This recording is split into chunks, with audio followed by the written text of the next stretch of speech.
Então, uma boa tarde a todas.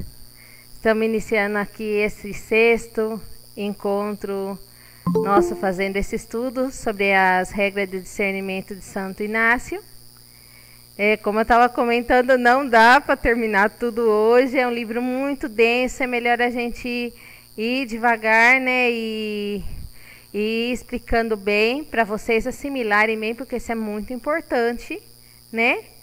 E depois eu estava vendo da gente continuar aos domingos fazendo esse estudo até terminar o livro, né? Que aos domingos, já com todas as meninas, a gente faz essa partilha vocacional das 4 às 5. Então, continuar aos domingos a gente fazendo essa partilha, né? Continuando esse estudo, né? Uma vez na semana a gente ir vendo mais os capítulos até a gente terminar. Né? E domingo que vem não pode ser, dia 29, que a gente tem o nosso encontro internacional, né? Ainda deixo convidado as meninas que querem participar, né? Que vai ser muito legal o encontro nosso internacional, nosso encontro vocacional internacional. E já, se Deus quiser, para o outro domingo, né? Já para dezembro, a gente já retoma esse estudo nas partilhas nossas das 4 às 5 aos domingos. Então, vamos invocar Nossa Senhora para que ela, como mãe, nos possa ajudar, iluminar, e que o Espírito Santo também possa abrir a nossa mente, abrir o nosso coração. Ave Maria, cheia de graça, o Senhor é convosco. Bendita sois vós entre as mulheres, e bendito é o fruto do vosso ventre, Jesus. Santa Maria, Mãe de Deus, rogai por nós, pecadores, agora e na hora de nossa morte. Amém.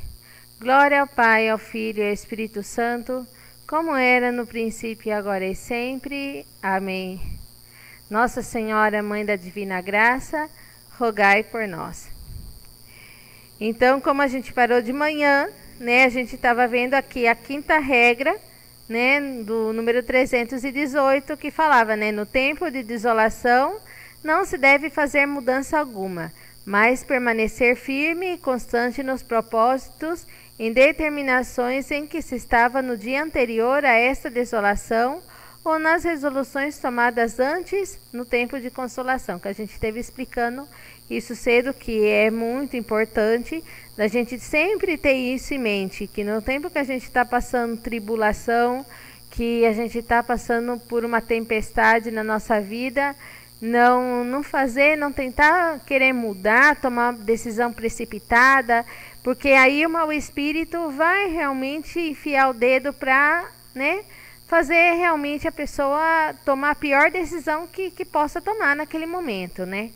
Então, isso São Inácio sempre alerta, que se a gente está passando uma tribulação, passando uma dificuldade, nunca tome uma decisão naquele momento, porque aquela decisão não vai ser uma decisão que está sendo feita ao olhar de Deus e sob o efeito do Espírito de Deus. Está sendo feito sobre o espírito do maligno que está lá tribulando.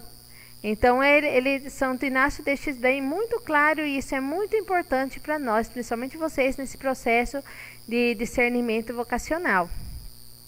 Aí, continuando aqui na página 31, em tempo de desolação, nunca fazer mudança. Por quê? Porque nesse momento é o demônio que inspira, pelo que então, se vocês seguem o impulso do mau espírito, fazem o que ele quer.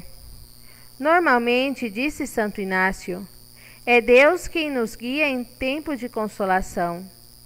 Normalmente, porque já se verá que há falsas consolações e, portanto, nesses casos, trata-se do demônio. Mas em uma verdadeira consolação, sempre é Deus quem move. No entanto, nas falsas consolações, é mais fácil se equivocar. Em uma desolação, ante um desejo de fazer o mal, é sempre o demônio que faz das suas. Tenham em mente os 6 sinais ou características de que falamos na 2ª regra. Quantas vocações são frustradas por ter se esquecido a 5ª regra? Senhor Padre, o garoto já não quer voltar ao seminário. Portanto, ele não tem vocação, certo? Então, quer dizer que a pessoa, por tomar uma decisão no momento de tribulação, ela é capaz de jogar a vida dela fora, a vocação dela fora, tudo fora, né? Então, porque ele esqueceu essa quinta regra, né, que no tempo de tribulação, de desconsolo, não fazer mudança, acaba perdendo a vocação dele. Aí ele fala assim: Senhor Padre, o garoto já não quer voltar ao seminário, portanto, ele não tem vocação? Aí responde: cuidado, ter ou não vocação? Essa é outra questão. Mas o que ele experimenta agora é um ataque do demônio. Não é o momento adequado para ele ir embora. O demônio exerce seu ofício. Em alguns casos, isso significa, inclusive, o sinal de uma grande vocação. Garoto, regresse ao seminário, logo veremos depois. Mas e se não tem vocação? Daqui a 1 ou 2 anos, irás para um retiro onde decidirás, e lá, ante a indiferença inaciana, ou seja, Deus antes de tudo, tu determinarás se é Deus quem te chama ou não. Mas, sobretudo, pelo momento, não mudes. Eu, o padre Barrielli, aos 17 anos, tive vontade de abandonar o sacerdócio. Afortunadamente, meu confessor me disse: espera. E se não tivesse sido assim, hoje eu não estaria aqui. Que testemunho bonito, né? Desse próprio padre que está pregando, né? Como a gente falou, que foi de um retiro que fizeram, né? E transcreveram esse retiro desse padre jesuíta que está, né, pregando. E ele mesmo fala que quando ele estava no seminário, ele teve essa tentação de sair. O confessor falou: espera, pensa, não atua na hora que você está na tempestade da vida, né? E ele fala assim que graças a Deus que ele escutou, porque é melhor se ele tivesse saído, hoje ele não estaria ali pregando, né? Não teria seguido a vocação dele. E muitas vezes isso se perde em muitas ocasiões, tanto no seminário como na vida religiosa, porque por passar um mau momento numa comunidade, por passar um mau momento pessoal ou com a família, que isso já manda tudo pro alto, joga a toalha e fala: não, eu não tenho vocação, e eu vou. E claro, infelizmente a gente pode aconselhar: não vai, espera um pouco, pensa bem, espera se acalmar, passar isso, ver se vai passar. Mas também não podemos prender a pessoa, a gente tem que deixar a pessoa livre. Mas aí o que acontece? Depois essas pessoas, na maioria das vezes, elas vão sentir falta, vão sentir saudade, vão sentir que a melhor era aquilo e não tiveram coragem de enfrentar, colocar os seus interesses primeiro do que os interesses de Deus, né? Mas não indica isso que não tem a vocação. O que indica é que teve um ataque feio do demônio e infelizmente se deixou cair. Por isso que muitas vezes, né, dependendo do caso, as congregações voltam a admitir, né, voltam a dar uma oportunidade, porque é melhor a pessoa tomar uma decisão errada no momento errado e no lugar errado. Quantos renunciaram às suas resoluções ante a primeira armadilha do demônio? E então, o que fazer para não sucumbir? Pois bem, espera. Então, se você não tem certeza de uma coisa, é melhor esperar. Não tomar uma decisão precipitada que possa se arrepender depois. Espera, conversa, se aconselha, calma, pede essa calma, o sossego no coração, que quando a gente confia, Deus tudo resolve. Aí ele vem falando aqui, a sexta regra, no número 319. A regra de ouro da vida espiritual, o contra-ataque. Uma vez que na desolação não devemos mudar os primeiros propósitos, muito aproveita reagir intensamente contra a mesma desolação, por exemplo, insistindo mais na oração, na meditação, em examinar-se muito e em aplicar-se em algum modo conveniente de fazer penitência. Não somente há que mudar de resolução no momento de desolação, mas também não permanecer passivos e ficar assim. É necessário passar ao contra-ataque, do contrário, a torrente os arrastará. Lembremos o exemplo do seminarista tentado a sair do seminário. Se vou lá para me aborrecer, vou para perder tempo, isso será insuportável, etc. Não tem que parar por aí. Tu podes ver que os falsos raciocínios são um sinal do demônio. Perderás o tempo. Não perderás o tempo, trabalharás.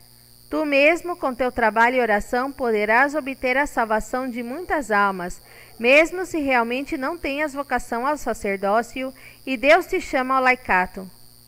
Podes trabalhar muito bem pela salvação das almas. O resto é um sinal do demônio. E se o demônio quer que saia do seminário, isso não é um sinal de que não há vocação. Não percas o tempo. Continua os estudos. Será o melhor seminarista.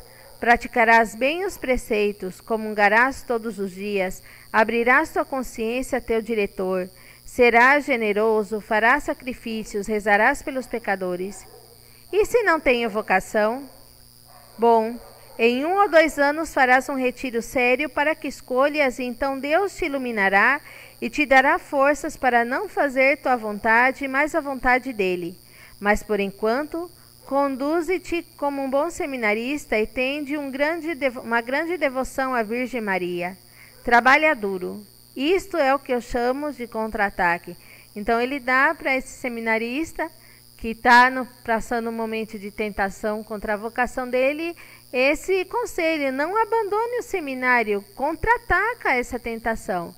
E tenta, depois do momento que você tem que fazer realmente um retiro, fazer uma coisa que realmente você vai com a luz de Deus, com um diretor espiritual, né, com uma formadora, fazendo esse discernimento, você vai ver se realmente é Deus que te chama ou não.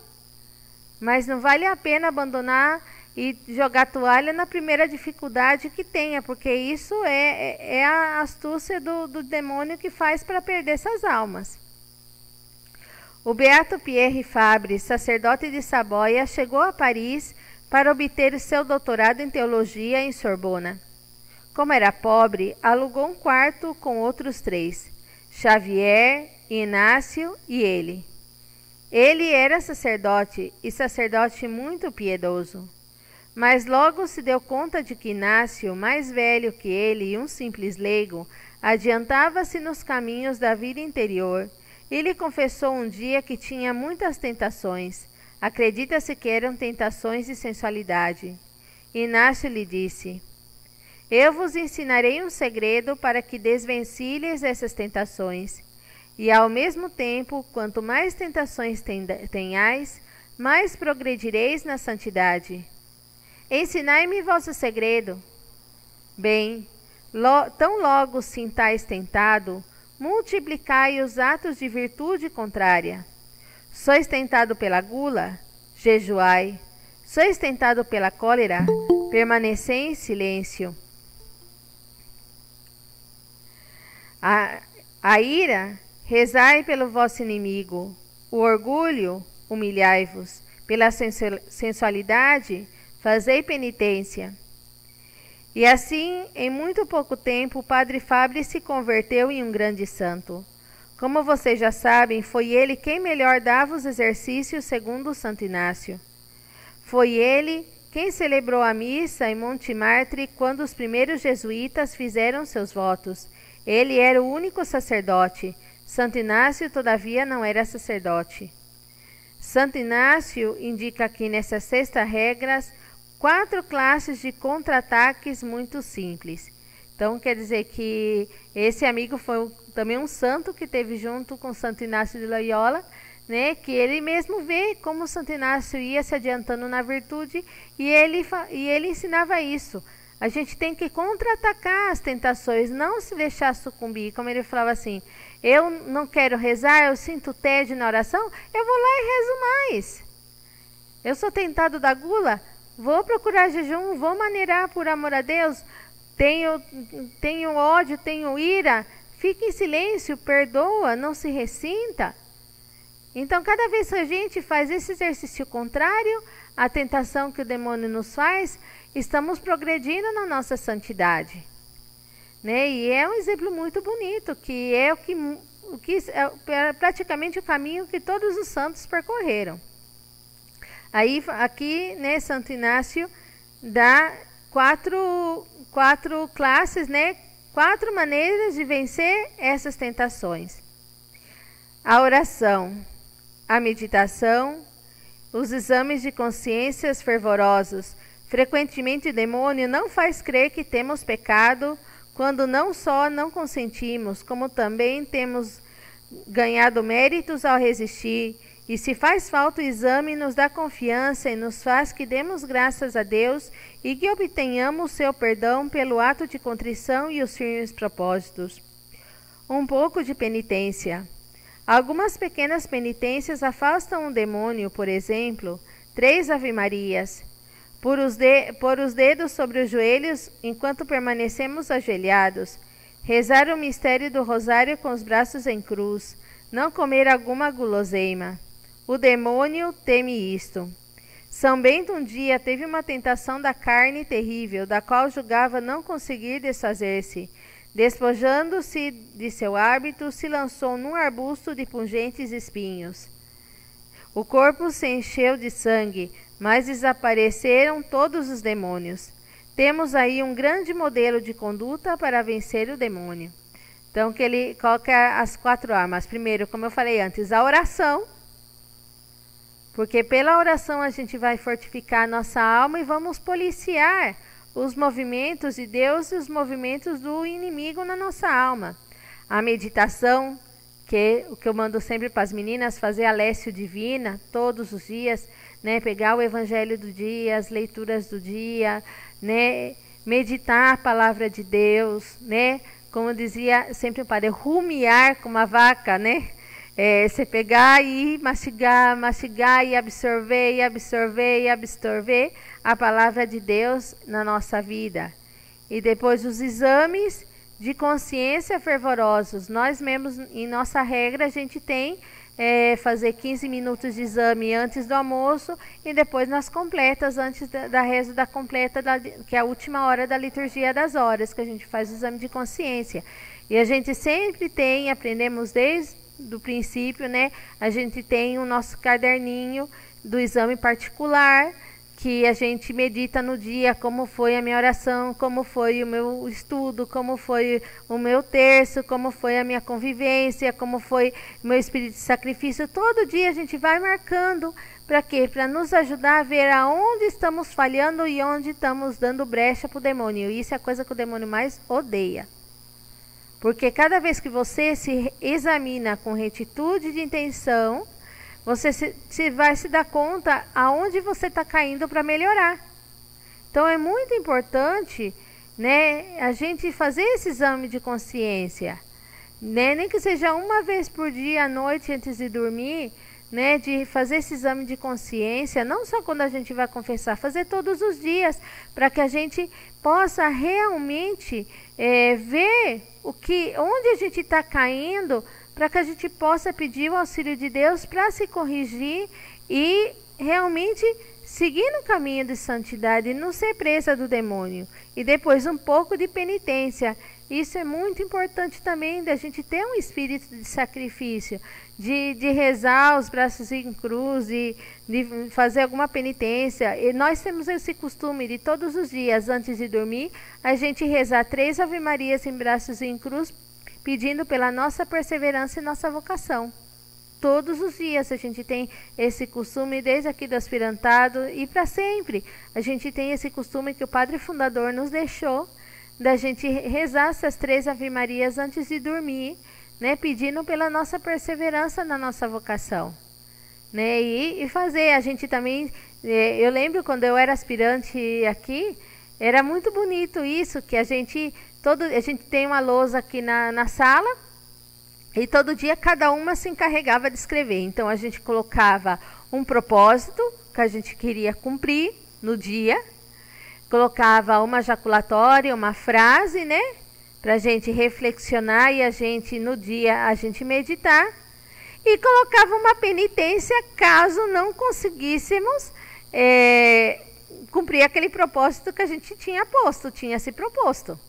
E muitas vezes era até engraçado, Porque tinha umas que eram muito fervorosas e era terríveis. Colocava cada propósito que, olha só, era terrível. Eu lembro que uma vez uma escreveu, porque sempre a nossa formadora estava xingando nós porque nós era muito tagarela, que a gente não sabia guardar silêncio, a gente ficava correndo para lá e para cá, a gente falava o dia inteiro e a nossa mestra falava assim, vocês têm que aprender a fazer silêncio, porque quando vocês chegarem no postulantar, noviciado, vocês tagarela desse jeito, vocês não vão escutar Deus que fala na alma de vocês, vocês têm que aprender a calar a boca um pouco.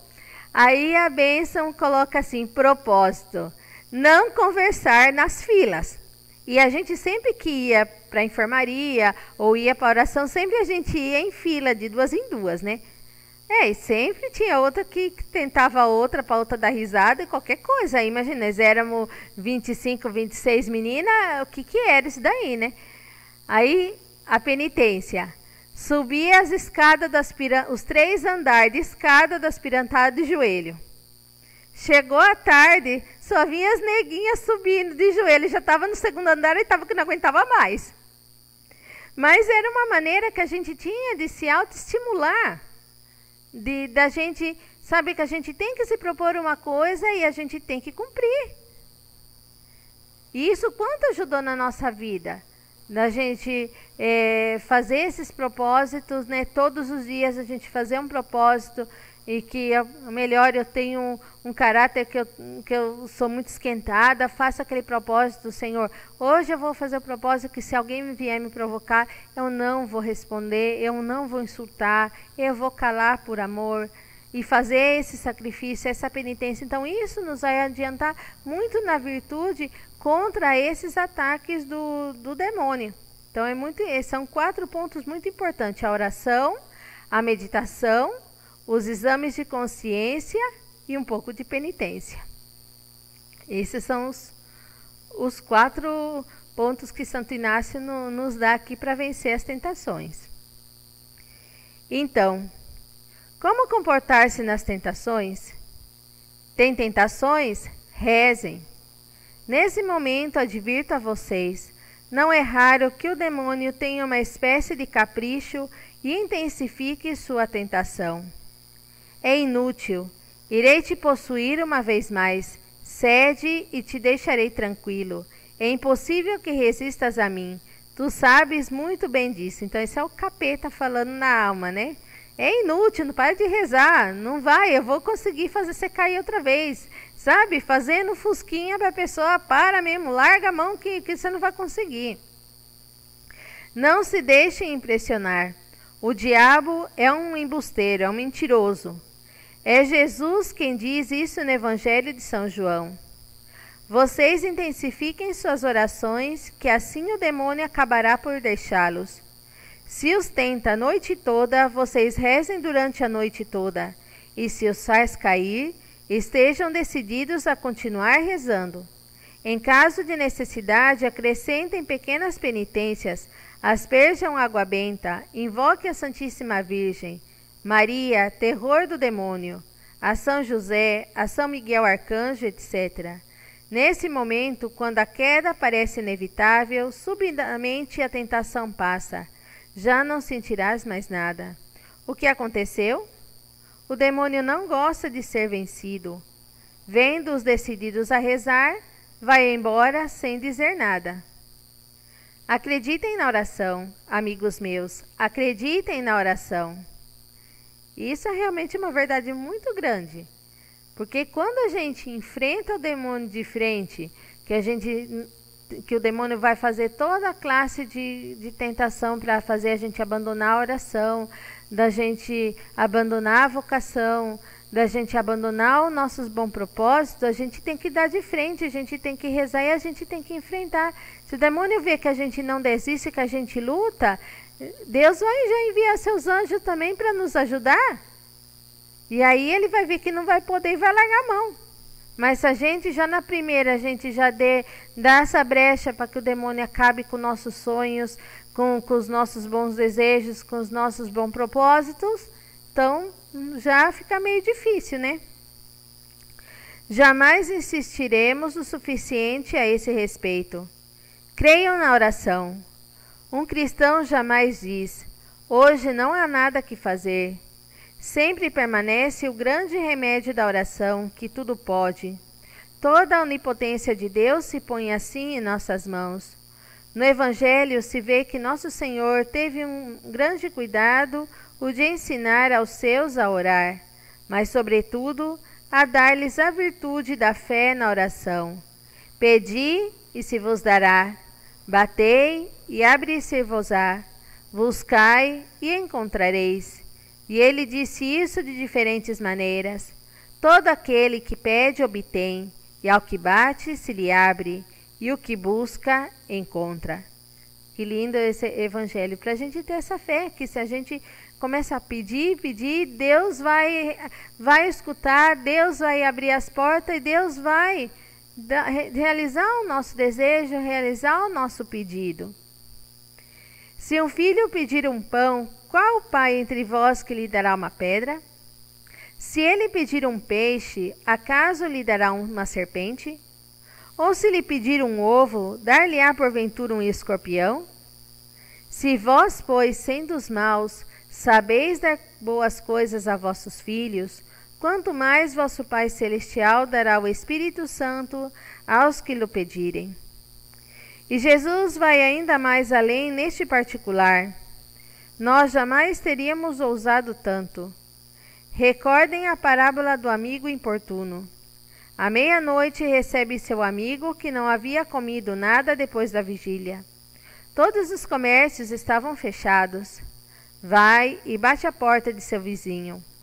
Emprestai-me um pão. Não, estamos dormindo. Não, não estáis dormindo. Estamos sim, deixa-nos dormir.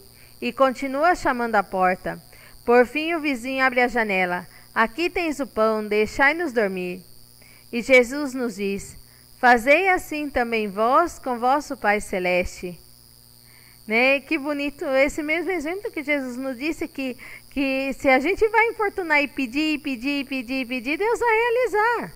Porque Deus é Pai, Deus vai realizar. Então a gente tem que ter essa fé de pedir que Deus vai realizar. Se o que a gente está pedindo é conveniente para a glória de Deus e para o bem da nossa alma, Deus vai realizar. Que não podemos estar que nem alguns lá que pedem dinheiro. Senhor, que eu quero ser milionário, que eu ganhe na Mega Sena, que eu tenha muito dinheiro, que eu não tenha mais que trabalhar, que tem que... Assim também não, né? Mas o que a gente pedir de bem espiritual, Deus vai realmente, se a gente pedir com fé, pedir com insistência, Deus vai realizar. Concordem que jamais nos atreveríamos a dizer isso, nós não. E ele o disse. E poderíamos continuar. A cada instante encontramos no Evangelho esta lição. Até a última noite, depois da ceia, Jesus lhes faz a seguinte censura: até agora não haveis pedido nada. Pedi e recebereis. Tudo o que pedirdes a meu Pai em meu nome, Ele vos concederá. Mais grande que isso, né? Não podemos já pedir, que o próprio Jesus saiu da sua boca, que se que nós pedir ao Pai em nome dele, o Pai vai conceder. Então a gente tem que ter essa fé. É uma arma que a gente tem e muitas vezes a gente não lembra disso.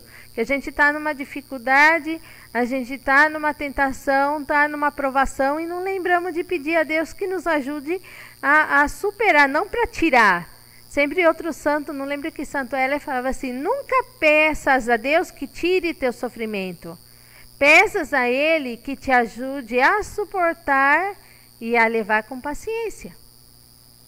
Então a mesma coisa, a gente tem que pedir a Deus essa graça, que se é vontade de Deus que passamos um momento de tribulação, que passamos um momento de sofrimento, pedir a Ele essa graça, pedir ao Pai em nome de Jesus essa graça: Senhor, pelo menos me ajude a suportar e a levar esse sofrimento com paciência, levar essa doença com paciência, levar essa situação, né, ruim que eu estou passando com paciência, né? E Deus vai conceder essa graça, pode ter certeza, que o próprio Jesus já disse e Jesus não vai mentir. Confiemos na eficácia da oração. Vocês conhecem a frase de Santo Afonso, que deveríamos deixar gravada nas mentes de nossas crianças: o que reza se salva, o que não reza se condena. Quais de seus filhos vocês encontrarão no céu? Aos que rezarem, como pode ser que com a bondade infinita de Deus haja quem se condene? É porque não querem rezar? O que reza se salva e o que não reza se condena. Santo Afonso acrescenta nessa joia que esse é o pequeno tratado da oração. Todos os santos estão no céu porque rezaram muito. Seriam menos santos se rezassem menos, e não estariam no céu se não tivessem rezado. O que quer dizer? A oração é o nosso impulso de amor a Deus, de amor ao Pai. É a nossa comunicação linha direta com Deus, é a oração. Então quer dizer que a pessoa que não reza, a pessoa que não ora, ela vai se distanciando de Deus. Porque a pessoa que ora, a pessoa que reza, está nesse contínuo diálogo com Deus, nessa união com Deus. Mas a pessoa que deixa de rezar, que deixa de orar, ela vai se deixar sendo presa muito fácil das tentações e vai caindo em pecados, em pecados, em pecados, em pecados grandes, pecados muitas vezes horríveis, e elas mesmas se acabam se afastando de Deus. Né? São João Paulo II sempre falava dessa questão do inferno, né? O Bento XVI também, né? Dizendo, Deus não condena ninguém, é o próprio ser humano que se condena, porque o inferno seria a ausência total de Deus. Então uma pessoa que já na sua vida, já totalmente viveu ausente de Deus na sua vida, que vai ser na eternidade? Ela mesma se autocondenou. Deus, na sua infinita misericórdia, deu todos os meios para essa pessoa conhecer Ele, amar Ele, praticar as boas obras e se santificar, que esse é o desejo do coração de Deus. Mas se a pessoa deixa Deus em segundo plano, não reza, não se comunica, ela vai perdendo a fé. Chega uma hora que ela perde sentido, já o diabo já enrola no pecado, a pessoa continua no pecado, não sai do pecado e morre no pecado. Então ela mesma se condenou, não foi Deus que condenou. Aquela própria pessoa buscou a perdição dela. Então isso que fala, a pessoa que não reza acaba se condenando, porque é uma cadeia. A pessoa que não reza vai se afastando cada vez mais de Deus, e vai chegar um momento que ela vai cair no pecado, já vai cair nas artimanhas do demônio, e ela vai acabar se perdendo e vai se afastando de Deus, porque já Deus para ela não tem sentido. Então ela mesma se afastou da presença de Deus. Então isso que ele quer ressaltar, né? Santo Afonso ressalta isso. Rezem ainda se encontram no fundo do oceano, e lá ninguém se lembrará de vocês. Orem. Não sei como faria Deus, mas eu sei que Ele viria em seu auxílio. Disse isso em um retiro, e ao sair da capela, um dos participantes me disse: Padre, isso que o senhor disse é verdade, aconteceu comigo. E me explicou como, submerso em um lado de alvernia, não sabia nadar e seus companheiros pensavam que se havia se afogado, teve a ideia de rezar à Santíssima Virgem. Nesse momento teve uma sensação de frio sob os pés, era uma pedra. Se encheu de coragem e agitou as pernas como pôde, e esses movimentos ocasionaram que na superfície agitasse a água. Seus companheiros que encontravam ali voltaram e o resgataram. É certo. Sobre este particular, permitam-me uma confidência em sentido inverso. Eu tive o maior castigo que um sacerdote pode ter na terra. Estive intimamente relacionado à apostasia de um número consideravelmente grande de irmãos seminaristas, religiosos e sacerdotes. Bem, há algo que posso dizer: todos, com algumas exceções, tinham deixado de rezar. Alguns tinham deixado de rezar por zelo, as almas requerem atenção, etc. Outros por preguiça, desânimo ou vergonha. Todos tinham parado de rezar. Nesse momento, o demônio lhes endureceu e a catástrofe chegou.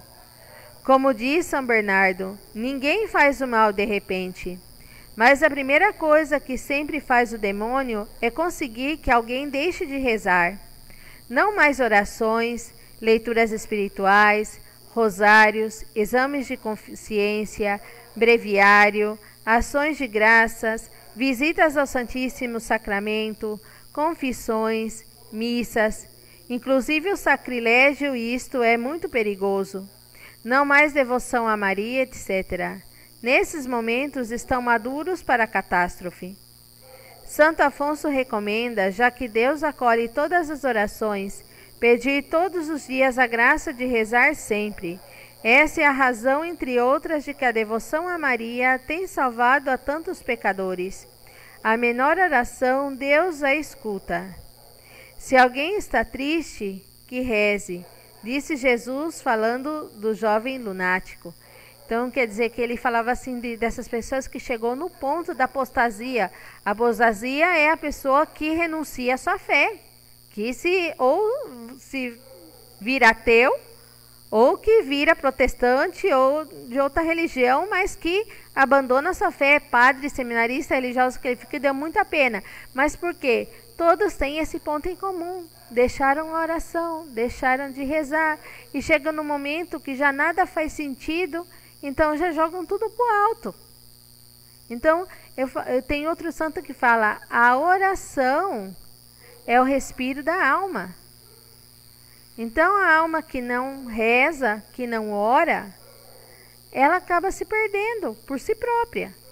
Aí fala assim, muitos aí colocam essa excusa. Ah, não, porque eu tenho que trabalhar muito, eu não tenho tempo de rezar. Ah, não, que eu tenho preguiça, que agora eu tenho que fazer outra coisa, que não sei o quê. Sempre vai protelando, protelando. E aí passa igual aquela que passa nas pedras. Pode ser uma gotinha que cai todo dia, mas vai chegar uma hora que vai furar. Então, assim acontece, qualquer coisa vai minando. A pessoa deixa de rezar, deixa de fazer seus atos de piedade, deixa de participar bem na missa, de preparar bem a liturgia, de ler as leituras do dia, né? Vai deixando, vai deixando, vai deixando. Chega uma hora que já não tem mais sentido. Para que eu vou para a igreja? Melhor mesmo sou ateu, vivo de qualquer jeito e acabou. E é muito triste, isso é uma situação muito triste. A esse gênero de demônios, o da impureza em particular, não se afugenta senão com o jejum e a oração. E muitas vezes essas palavras de Jesus, vigiai e orai. Então isso é muito importante da gente vigiar e orar, para a gente não cair na tentação. Então a gente sempre tem que estar, desperto na nossa fé, e rezar muito para a gente não cair nas artimanhas do demônio. Aí ele vem com a 7ª regra, do número 320. Aquele que está em desolação, considere como o Senhor, para o provar, o deixou entregue às suas potências naturais, a fim de resistir aos diversos impulsos e tentações do inimigo. Porque pode resistir-lhe com o auxílio divino que nunca lhe falta, embora não o sinta distintamente, por lhe ter tirado o Senhor o seu muito fervor, o grande amor e graça intensa, restando-lhe, contudo, a graça suficiente para a salvação eterna. Então, que ele fala, aquele que está em desolação, considere que o Senhor, para provar, o deixou entregue às suas potências naturais, quer dizer, a sua própria natureza, a fim de resistir aos diversos impulsos e tentações do inimigo. Porque pode resistir-lhe com o auxílio divino que nunca falta, embora não o sinta distintamente, por ter tirado o Senhor o seu muito fervor, o grande amor e graça intensa, restando-lhe contudo a graça suficiente para a salvação eterna. Então quer dizer que mesmo que a gente tenha um momento de desolação, de tentação, de provação, e a gente está lutando contra, mesmo que a gente não sinta, Deus está combatendo a nosso favor. E muitas vezes Deus, Ele deixa a gente nessa situação, Ele permite isso para que a gente adiante na virtude, para que a gente realmente lute e busque a Deus. Isso é muito importante, não desanimar, que no mesmo momento que a gente está lutando, mesmo que parece que Deus não está escutando, que Deus não está ajudando, Deus está lá. Igual que aquele poema tão bonito do Rastros na Areia, que eu acho muito lindo esse poema, né? Que vai conversando na praia, né? Esse jovem com Jesus, e tem um momento que ele vê que da história dele, que só tinha duas pegadas na areia, e ele fala: olha, Senhor, na hora mais difícil que eu precisava, o Senhor me deixou sozinho. E Jesus responde: não, essas pegadas são minhas, porque nos momentos mais difíceis eu tive você em meu colo. Então, muitas vezes, Jesus não se manifesta para a gente parece que está sozinho, mas Jesus está combatendo ao nosso lado conosco. Então, a gente tem que ser forte nesse momento e não se deixar vencer dessa tribulação. O amor de Deus a nós permanece imenso, mas somos nós que não sentimos mais o fervor, o amor e a graça.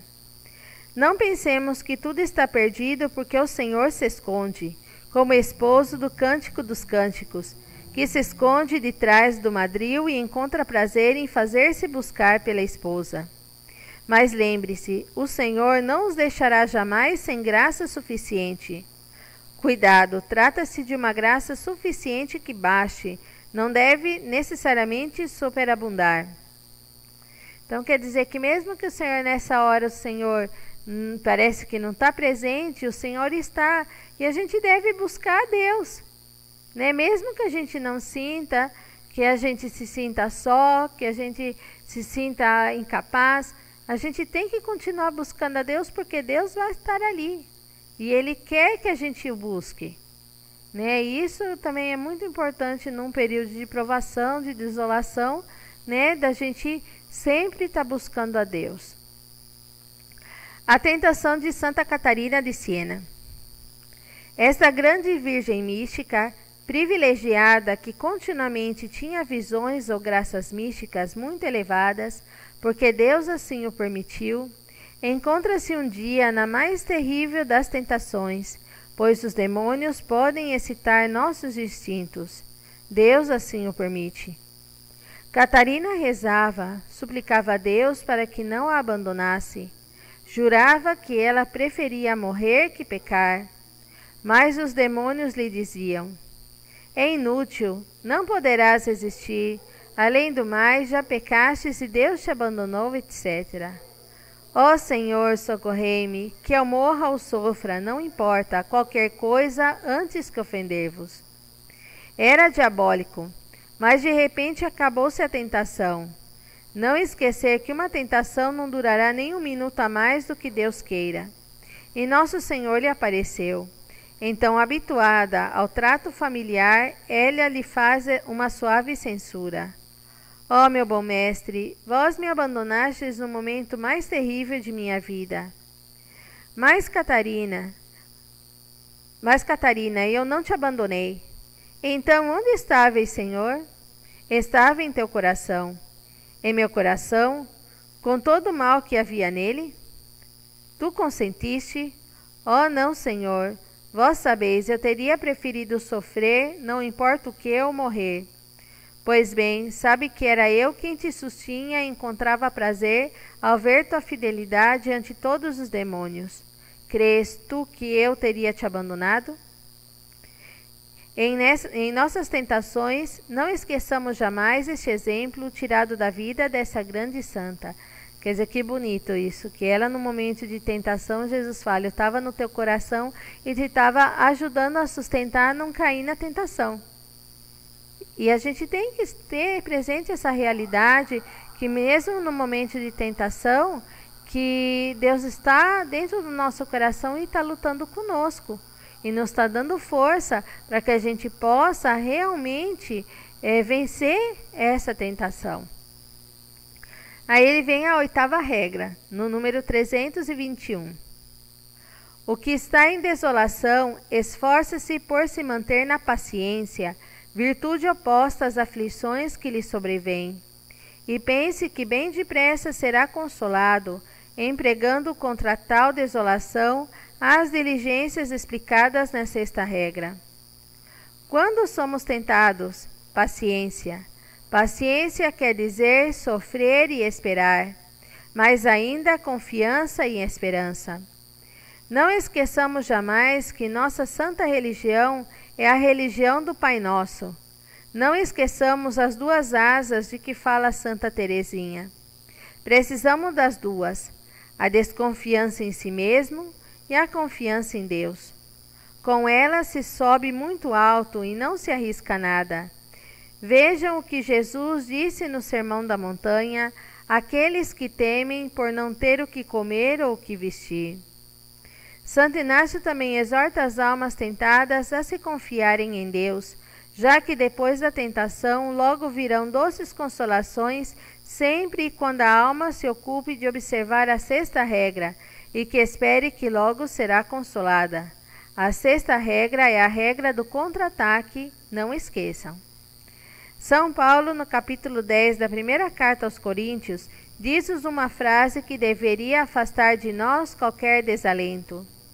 Deus é fiel, não permitirá que sejais tentados além das vossas forças, mas com a tentação Ele vos dará os meios de suportá-la e sairdes dela. Eis porque, a propósito do martírio, Jesus evita que o consideremos antecipadamente e nos inquietemos, porque esse dia, se Deus nos chama para essa honra, teremos graças inesperadas. O Espírito Santo responderá por nós. Então quer dizer que sempre fala, né, nessa regra que da gente ter essa confiança, desconfiança de nós mesmos, mas confiança plenamente em Deus. Então é isso que a gente temos que buscar, de ter plenamente essa confiança em Deus, né? Que Deus nunca, como dizia que essa frase tão linda do que está na primeira carta dos Coríntios, né? Que São Paulo nos diz, Deus é fiel, não permitirá que sejais tentados além das vossas forças, mas com a tentação Ele vos dará os meios de suportá-la e sairdes dela. Que bonito isso. Então, nós temos essa certeza que Deus está conosco, que Deus nunca vai permitir uma tentação que não sejamos capazes de suportar. Mas que temos que saber aprender dessa tentação, saber aprender dessa tribulação e dessa tentação, dessa tribulação a gente sair mais forte em nossa fé, mais forte em nossos propósitos. Então isso que é o que Santo Inácio nos quer enfatizar nisso. Aí vem a nona regra, do número 322. Aí a grande questão. Por que Deus permite as tentações?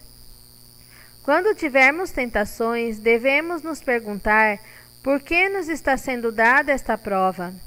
Desta maneira poderão progredir. Algumas vezes é nossa culpa, outras por motivos da ordem natural que não tínhamos como evitar. Algumas vezes são graças de Deus das quais Ele tira proveito. Aqueles que nunca se examinaram se privaram de muitas graças para avançar na santidade. Vejamos, pois, a nona regra de Santo Inácio. 3 são as causas principais da desolação. Primeiramente, a nossa tibieza, preguiça e negligência nos exercícios de piedade afastam de nós, por culpa própria, a consolação espiritual. Em segundo lugar, para mostrar-nos quanto valemos e até que ponto somos capazes de avançar no serviço e louvor de Deus, sem tanta recompensa de consolações e maiores graças. Em terceiro lugar, para nos ensinar e fazer conhecer em verdade, sentindo-o interiormente, que não depende de nós conseguir ou conservar uma grande devoção, um intenso amor, lágrimas, nem qualquer outra consolação espiritual, mas que tudo isso é um dom e uma graça de Deus nosso Senhor. E também para que não façamos ninho em casa alheia, permitindo que o nosso espírito se exalte com qualquer movimento de orgulho ou vanglória, atribuindo-nos a nós os sentimentos da devoção ou os outros efeitos da consolação espiritual.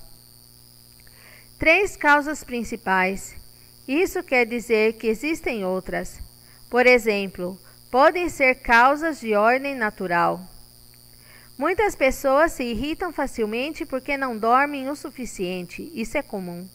Na França, uma superiora foi nomeada diretora de um pequeno hospital da capital de um cantão.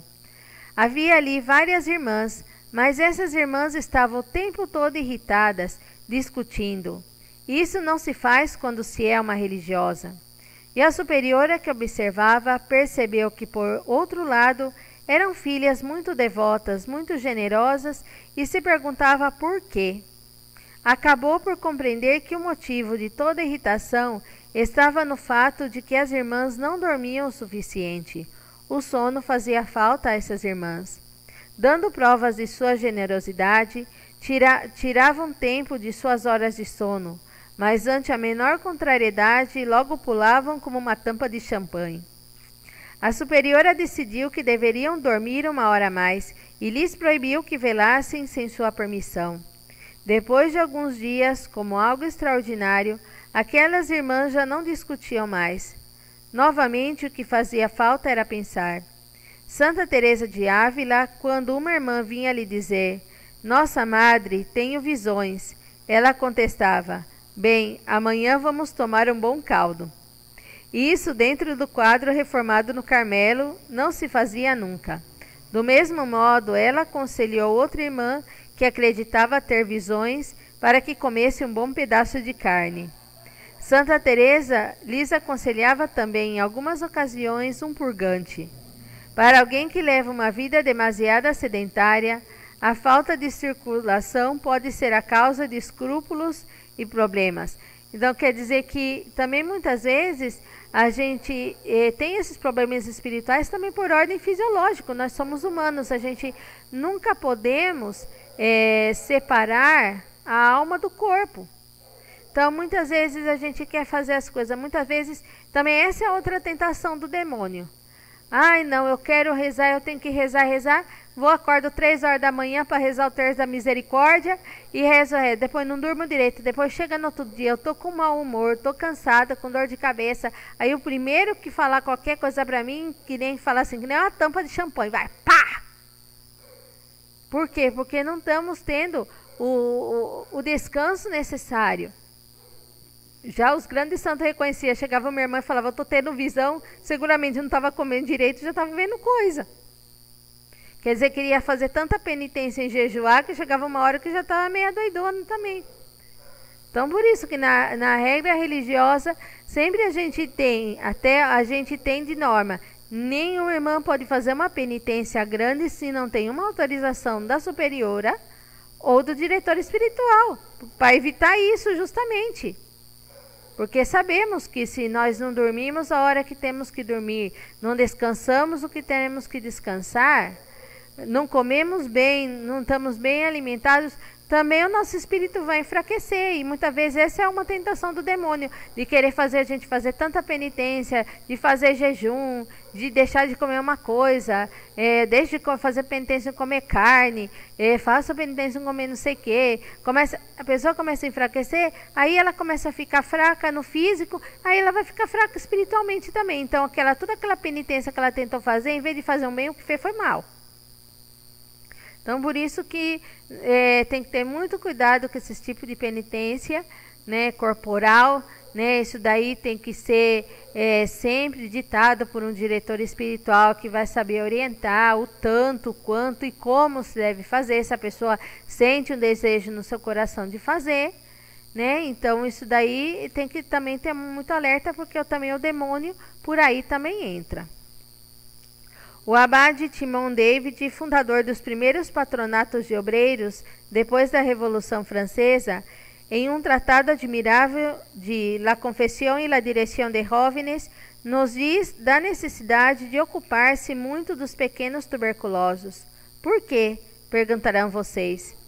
Porque se trata de um longo período em que terão terríveis tentações que lhes impedem a cura e passam a crer que logo irão para o inferno. O demônio é ruim. Mantê-los ocupados significa que tenham bons livros, que se lhes ensine a contemplar os mistérios do Santo Rosário, que se lhes diga que se cuidem na presença de Deus, que fujam das ilusões perigosas, que comunguem e se confessem com frequência. Assim a enfermidade os ajudará a realizar os planos de Deus, convertendo-os em santos. Mas todas essas causas de ordem natural se reduzem no conjunto às 3 causas principais. Então, eu acho assim também, todo esse momento de pandemia que a gente está passando, é uma aprovação de Deus para nós também, para a gente redescobrir a nossa fé, da gente confiar em Deus, né? E da gente também se alicerce para os nossos irmãos que estão mais fracos na fé, da gente dar força, da gente dar ânimo, porque uma pessoa que fica contagiada, ela fica totalmente desesperançosa, fica nervosa, ela não sabe, fica com medo, porque vê tanta gente morrendo e não sabe se vai morrer, fala que está positivo e já é como uma condena de morte. Então muitas pessoas acabam até cometendo, teve pessoas que ficaram positivas que cometeram suicídio, porque falava assim, eu prefiro morrer assim do que ficar entubado, ou morrer entubado. Então, a gente, nesses momentos também temos que apoiar essas pessoas. Uma pessoa com câncer, uma pessoa com uma doença grave, né? Da gente também saber apoiar para essa pessoa não cair na desesperação, né? Pensando que Deus está permitindo aquilo por bem daquela alma, para que aquela alma se purifique. E também nós, que podamos estar ao lado dessa pessoa, né, que a gente também se santifique, reze mais, intensifique a nossa oração por essa salvação dessa alma e não deixe o diabo, né, nesse momento difícil, também que se percam. Bom, já deu a nossa hora, então falta ainda bastante. Então, como eu falei, nós vamos continuar com o nosso estudo aos domingos, né, das 4 às 5, né, já irei avisando. Domingo que vem a gente vai ter o encontro internacional, como eu falei antes, então não vou estar fazendo essa reflexão, fazendo esse momento de estudo, porque nós vamos estar participando com toda a congregação que vai estar conectada com os noviciados do México, da Colômbia, do Peru, vai estar com várias vocacionadas, aspirantes e tudo. Então eu não vou estar participando, não vamos poder estar fazendo essa reflexão, porque vai ser justo 3 horas da tarde e vai até às 6 horas da tarde, se não é mais. Né? Então, já vou avisar para o próximo domingo de dezembro, né? Primeiro domingo de dezembro, a gente já retoma esse estudo. Eu vou seguir, né, subindo lá no nosso canal do YouTube, para os que não possam participar nessa hora, possam estar vendo depois, para que também vocês possam compartilhar, né? Compartilhem. Né, quando você recebe uma graça grande, também seja anunciador de compartilhar essa graça com quem precisa, né? Então, a gente está fazendo esse trabalho. Então, já no partir de dezembro, a gente retoma esses estudos e vamos fazer todos os domingos nesse horário das 4 às 5, que é o horarinho que eu tenho um pouquinho mais livre no domingo e que também muitos não estão trabalhando, não tem que estudar, que dá para participar. Então, vamos rezar uma salve a Nossa Senhora para que ela nos proteja como mãe, né? Que ela, que é a mãe de misericórdia, tenha misericórdia de nós e misericórdia do mundo inteiro. Salve, Rainha, Mãe de misericórdia, vida, doçura e esperança nossa, salve. A vós bradamos os degredados filhos de Eva. A vós suspiramos, gemendo e chorando neste vale de lágrimas. Eia, pois, Senhora, advogada nossa, esses vossos olhos misericordiosos a nós ouvei, e depois desse desterro mostrai-nos a Jesus, fruto bendito do vosso ventre. Ó clemente, ó piedosa, ó doce sempre Virgem Maria, rogai por nós, Santa Mãe de Deus, para que sejamos dignos das promessas de Cristo. Amém. Então, eu espero que esteja ajudando todos vocês, que vocês estejam gostando. Então, já ficamos combinados assim que nos domingos, né, até nós terminar o livro, vamos continuar com o estudo todos os domingos. Eu já irei passando para vocês os links, né, para poder participar. E e que vayam vendo, se querem retomar outra, tá lá no YouTube, já estou subindo todas as aulas, né, todo esse estudo, então vayam vendo, repetindo, se tem alguma dúvida, tem alguma coisa que Deus toca no coração, quer compartilhar, pode me escrever, que eu vou estar lá respondendo, né. Então, espero que vocês possam fazer muito proveito de tudo isso que até agora a gente conseguiu estudar e tem ainda muito mais, né. Então, eu desejo para todas vocês um bom fim de tarde, né, e uma boa noite, né, e que Deus abençoe grandemente a cada uma e a vida de cada uma de vocês. Que Deus abençoe.